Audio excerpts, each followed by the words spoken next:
Raiganj medical college ও হাসপাতালে চরম অব্যবস্থার ছবি উঠে আসছে। সেই ছবি আপনাদের সামনে আমরা তুলে ধরবো, যেখানে দেখা যাচ্ছে অসুস্থ স্বামী, নেই হুইল চেয়ার, স্ত্রীর কাঁধে ভরসা। অব্যবস্থার কথা অস্বীকার, হাসপাতালের কথা অস্বীকার করেছেন এমএসভিপি প্রিয়াঙ্কা রায়। রায়গঞ্জ মেডিকেলে চরম অব্যবস্থা, নেই হুইল চেয়ার, স্ত্রীর কাঁধে ভরসা। অব্যবস্থার কথা অস্বীকার করা হয়েছে হাসপাতালের তরফ থেকে, কথা অস্বীকার করেছেন এমএসভিপি প্রিয়াঙ্কা রায়।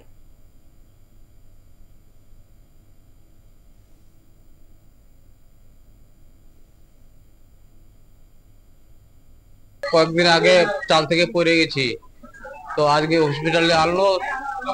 এটার এটার কোনো ব্যবস্থায় দেখি না। পরে পিঠে করে আমার স্ত্রী পরে পিঠে করে আনলো আর কি এখানে হসপিটালে।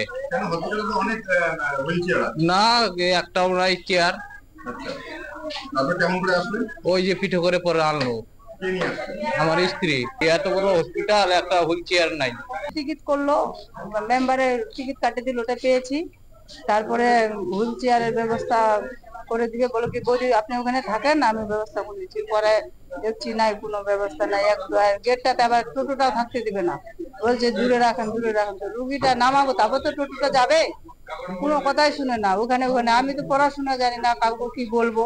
তারপরে আমি বললাম তাহলে এই যখন ব্যবস্থা হচ্ছে না, তাহলে আমি ওকে পিটি করে নিয়ে যেতে যাবো। পরে আমি গেটে টোটোতে উঠে টোটোটাকে ছেড়ে দিচ্ছি। ওকে রাখলে তো আমার পয়সা দিতে হবে, পয়সা হলে তো আমি তাহলে তো এগুলাতে আসতাম না। পয়সা নাই দেখে 2-3 দিন ধরে পরে আমি পিঠে করলাম, পিঠে করে তারপর তোমার একতলায় নিয়ে আসি। আর কি করবো, উপায় নাই, যার টাকা নাই তার দুনিয়া কেউ নাই।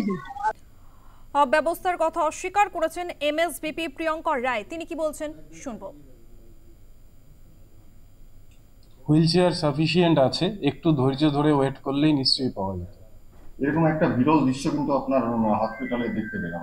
আমরা আবার দেখবো হুইল চেয়ার সাফিসিয়েন্ট স্টক করার ব্যবস্থা, কিন্তু হুইল চেয়ার এবং স্ট্রেচার ট্রলি সবসময় অ্যাভেলেবেল থাকে এমার্জেন্সি ওয়ার্ডের সামনে।